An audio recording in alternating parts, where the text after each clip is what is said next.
Hi, I'm Dr. Arjun from Dr. Arjun's IELTS Institute.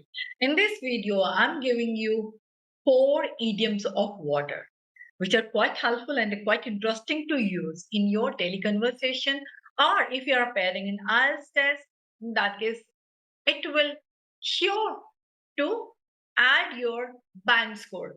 Let's start with this. So first is not hold water.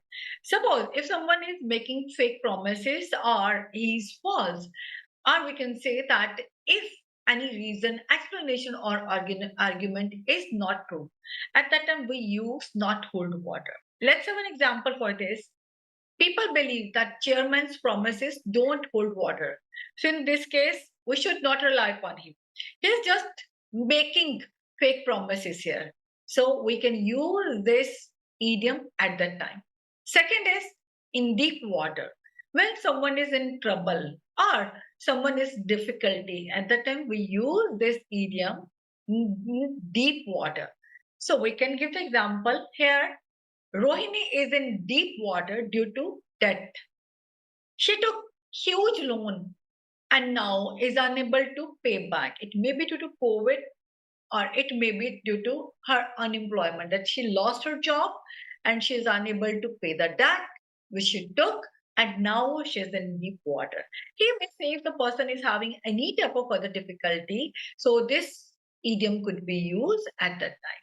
Now look at the third one. It is dead in water. Dead in water means totally lost. The person who is failed and hopeless to have success in the future. So in that case, we can say, but we have some of the example when the people they keep on boasting upon their achievements despite of being lost or despite of being hopeless.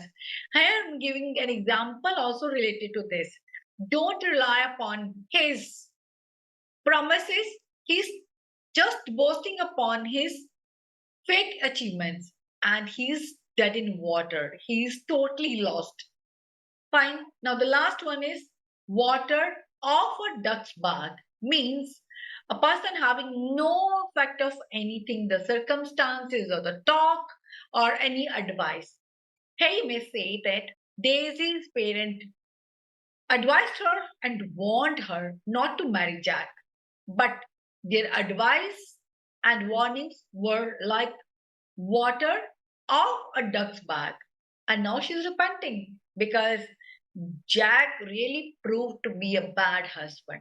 In this way, we can use these 4 interesting videos, these idioms of water, and hope these will help you to enhance your vocabulary and make your language more impressive.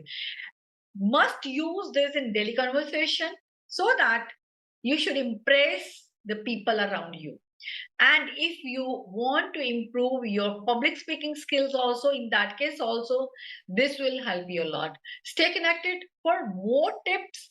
And if you are watching our video right now and have not subscribed our channel, just subscribe it right now so that you should get the latest updates once we are uploading a new video.